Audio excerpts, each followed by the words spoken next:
once again, Spider friends, welcome back to the Nerd Loft. It is finally time. It has happened. It's time to take a look at the sequel to what is now one of my favorite animated films of all time.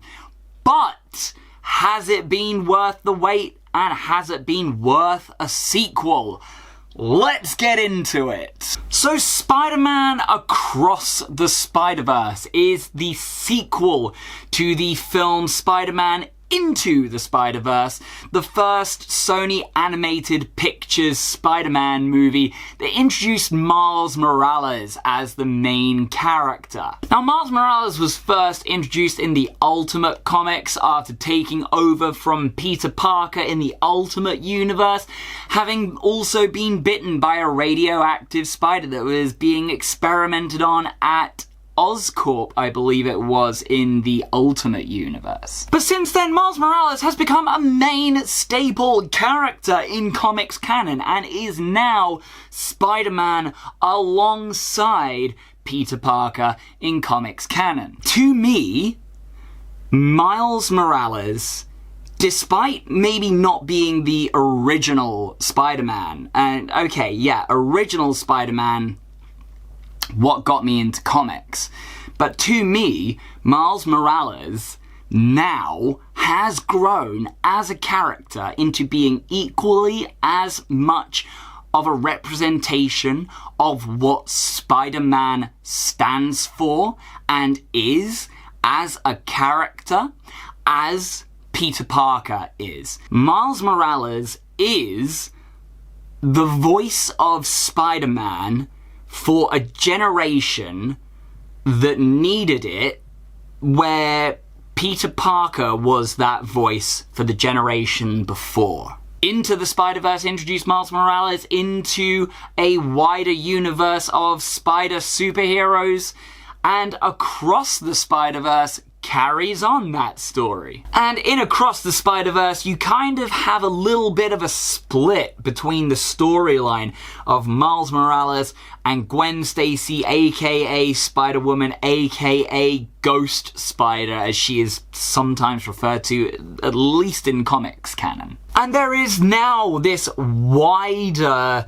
spider society of spider people from across different dimensions that are banding together to keep what is essentially the multi-threaded universe of spider people intact.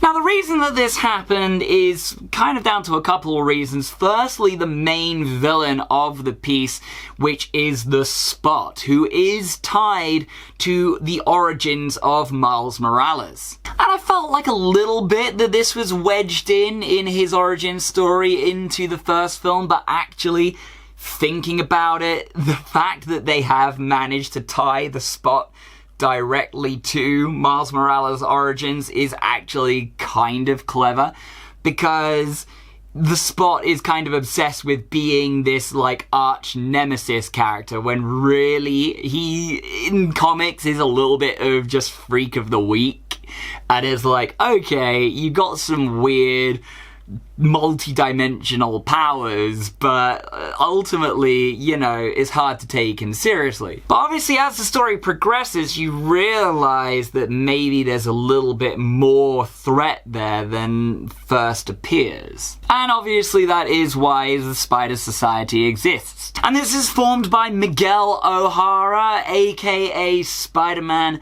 2099. And honestly, in a way, I kind of feel like Miguel is also, in a way, a villain of this story. I mean, okay, he's not directly, outrightly a bad person, but Miguel O'Hara is the definition of what happens when someone takes great power and, even more importantly, great responsibility to a detrimental extent. But what I think they do really, really well in this film is the way that they concisely and accurately explain the relevance and importance of a multiverse in a really boiled down and easy to digest fashion. You know, you don't always need a bunch of films and a bunch of tie-in TV shows setting up a multiverse theory that then kind of comes into practice. And again, the visuals of this film are so on par with what you expect from the first film. One of the reasons that I loved Into the Spider-Verse was the animation process of the fact that each spider character is animated differently, and they still keep that going in this film, even though there's like hundreds of different versions of Spider-Man or Spider-Woman or Spider-People on the go in the background at any time. I almost feel like I immediately need to watch this film again just for the sheer amount of Easter eggs and cameos and mentions and everything that got dropped throughout the film. So obviously, with there being a much wider spider society that Miguel O'Hara is in charge of and kind of manning the reins, as it were, keeping everything intact, along with it comes a whole bunch of brand new spider characters. Out of all of the ones from Spider-Verse that they could have picked, there were a few really weird choices, like the cowboy Spider-Man, but also, I do have to say there were a couple that really stole the show. Spider-Man India, played by the same guy that actually plays Dopinder in Deadpool. Spider-Man India I thought was actually really cool, because despite changing his look drastically from the comic books to what I might actually say is a cooler look and a more definitive and a more easy to pick out kind of fashion style, they gave him these Diablo sticks and strings as like his web slinging, which I thought was really original. I thought that was kind of cool. Scarlet Spider, Ben Reilly, I thought was brilliant, purely because this version of Scarlet Spider is the dark, gritty 90s drama embodied with what I grew up with. Essentially, this version of Ben Reilly is what the animated Spider-Man series would have been if they had made it like Batman, the animated series. I just thought that was funny. I mean, they did it, but they did it to like a comedic extent, kind of poking fun at the whole dark, gritty 90s versions and reimaginings of characters, which I thought was great. But ultimately, in the way that Nicolas Cage as Spider-Man Noir completely stole the show for me in Into the Spider-Verse, Daniel Kaluuya as Hobie Brown, aka Spider-Punk, totally stole it for me this time. I love Spider-Punk as a concept, as like an alternate take on the character. The fact that it's not Peter Parker in that universe either, it makes it more original. But I loved the idea of Spider-Punk already. But the fact that Daniel Kaluuya plays him so well in this, and plays him like you're not really sure like he's actually a good guy or not, because he kind of does a couple of things throughout the film that make you think, is he actually not being a good guy? And then you realise that that's him. He's anarchic. He's chaotic. He is a rebel against the machine. Despite being brought into this spider society, he kind of also, as his nature, rebels against it all as well. So yeah, absolutely coolest character of the film is Hobie Brown, aka the anarchic Spider-Punk. Now, one thing I will say for Across the Spider-Verse is that it definitely had a much darker and dramatic tone than Into the Spider-Verse did. I feel like Into the Spider-Verse became sort of a little bit self-referential in some points, which I kind of like because that's what Spider-Man ultimately is a little bit. Spider-Man is this character that is kind of a little bit poking fun at himself sometimes. And I felt like Into the Spider-Verse really captured the heart and essence of what it means to be Spider-Man. I think that what Across the Spider-Verse is aiming to capture is what it means to be Spider-Man growing up and what it means to ultimately have the sacrifices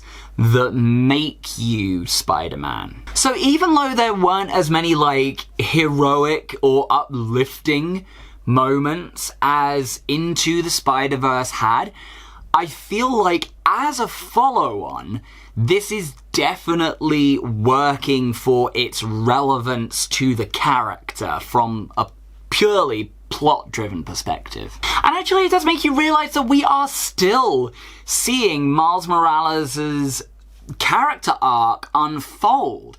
We're still seeing him discover more about who he is and what he represents as far as being a hero and being Spider-Man is concerned. This is part one of a ongoing two-part story, and the part that it ends at is just like, that's where you decided to leave it? But this is definitely on track for becoming a top-tier trilogy with absolutely no down moments in it. This is on an upward swing, and I didn't think that was possible after Into the Spider-Verse. And actually one thing that I was worried about with Across the Spider-Verse is that it was going to feel tacked on and hollow, essentially, as a sequel to such a great movie to begin with. But what they've actually managed to achieve is tying it in really, really well. There are some parts of this film that actually carry on directly from the last scene of the last film, and they make what was initially a throwaway post-credits scene actually be relevant as far as a continuation goes. So a lot of the threads that were initially put in place in Into the Spider-Verse do actually get picked back up on in this film, despite it being set maybe a year later. I do feel like we might be seeing a trailer for the next one before the end of the year, if not in a couple of months, which is going to sort of give away the ending hook of this one through that trailer.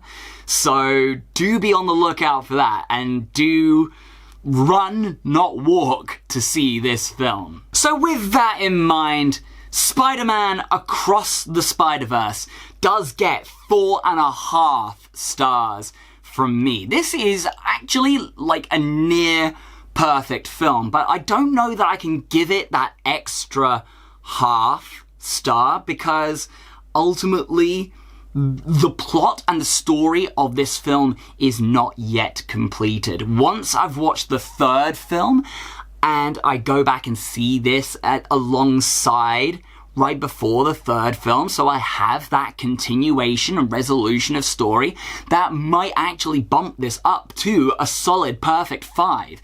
Into the Spider-Verse was a completely untouchable, perfect animated film. I am hesitant to give this one the same amount because ultimately it's an unfinished story, but the animation, the storytelling, the look of each of the characters in each of their worlds, especially Spider-Gwen's world. The colours of the background change to affect the mood and the blending together and the angles and the lines and the different animations between each characters is even more noticeable in this film. And you could take any frame of this film, look at it and go, yeah, that's beautiful filmmaking. That is beautiful animation right there in any frame of it. But like I said, ultimately I am hanging on for the third film, for that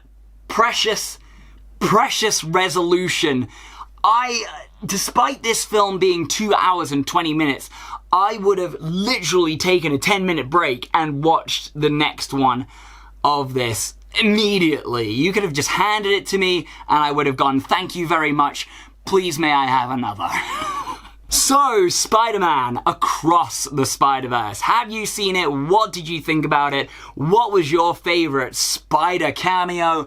And what are you hoping to see from the third installment of this fire trilogy? All comments are welcome in the comment section below. Let's talk nerdy. As always, if you have enjoyed what you have seen here and you would like to see some more, you can click right here to subscribe and see some more funky fresh videos from yours truly. And until next time, I can confidently say that despite what I thought might happen, I didn't actually cry in this film. Maybe I'm just saving it up for the next one. So, you know, in 8 to 10 months, maybe be prepared for that.